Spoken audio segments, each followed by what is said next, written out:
අයිබෝවන් සුබ දවසක් කියනවා ඔයාලා හැමෝටම. ඉතින් ඔයා දැනටමත් දන්නවා අපි කතා කරන්න යන්නේ මොකක්ද කියලා. අල්මාරිය.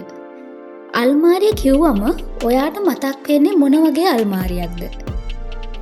අල්මාරිය අරිනකොට ඇඳුම් කන්දක් බිමට කඩාගෙන වැටෙන අල්මාරියක්ද? එහෙම නැත්තම් ඇඳුම් රෝල් කරලා ගුලි කරලා ඔබලා තියෙන අල්මාරියක්ද? එහෙමත් නැත්තම් ඇඳුම් නමලා කොච්චර පිළිවෙලට තියාගන්න හිතුවත් පිළිවෙලට තියාගන්න බැරි අල්මාරියක්ද? ඔයාගේ අල්මාරිය පිළිවෙලට තියාගන්න මං ඔයාට පුංචි ටිප් කිහිපයක් කියනවා. අහගෙන ඉන්නකෝ.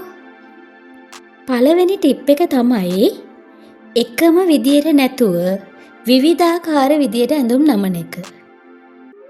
ඒ කියන්නේ ටී-ෂර්ට් එක විදියකට නමන එක, අන්ඩර්වෙයර්ස්, ටවල්ස්, බෙඩ්ෂීට් මේවා විවිධාකාර විදියට නමන එක.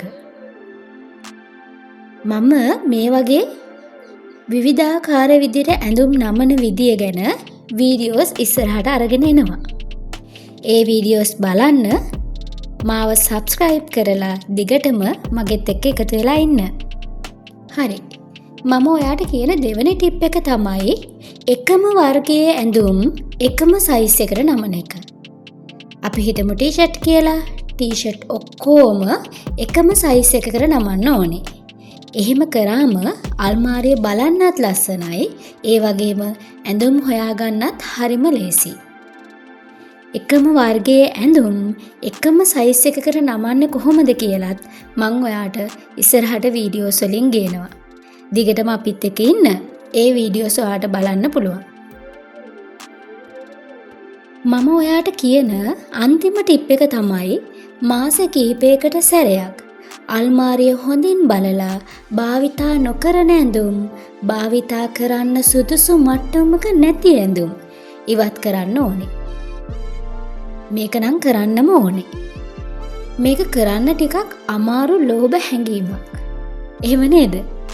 මටත් ඉස්සර එහෙමයි. ඒ වුණාට ඔයා ඒක පුරුදු කරගන්නම ඕන දෙයක්. ඇත්තමයි එහෙම කරාම අල්මාරිය අනවශ්‍ය දේවල් වලින් පිරෙන්නේ නැහැ. හැම වෙලාවෙම අල්මාරියේ හොඳ ස්පේස් එකක් තියාගන්න පුළුවන්. ඉතින් ඔයා මේ ටිප්ස් 3 ෆලෝ කරලා බලන්න. මේ ටිප්ස් 3ටම අදාළ රෙදි නමන විදිය, එකම සයිස් එකට නමන විදිය මම වීඩියෝස් ඉස්සරහට දානවා. ඒවා බලන්න වගේම අද වීඩියෝ එකත් ඔයාලට ප්‍රයෝජනවත් කියලා හිතෙනවා නම් අපිව සබ්ස්ක්‍රයිබ් කරලා ඒ ළඟම තියෙන බෙල් අයිකන් එකත් ඔබාගෙන යන්න. ඒ වගේම ඔයාලගේ අදහස් කමෙන්ට් එකක් විදියට දාන්න. මට ඒවා ගොඩාක් වටිනවා. ඉතින් එහෙනම් ආයෙත් එන්න හිතාගෙන මම අදට යන්නම්. ආයෙත් දවසක හමු වෙනකන් පරිස්සමින් එන්න.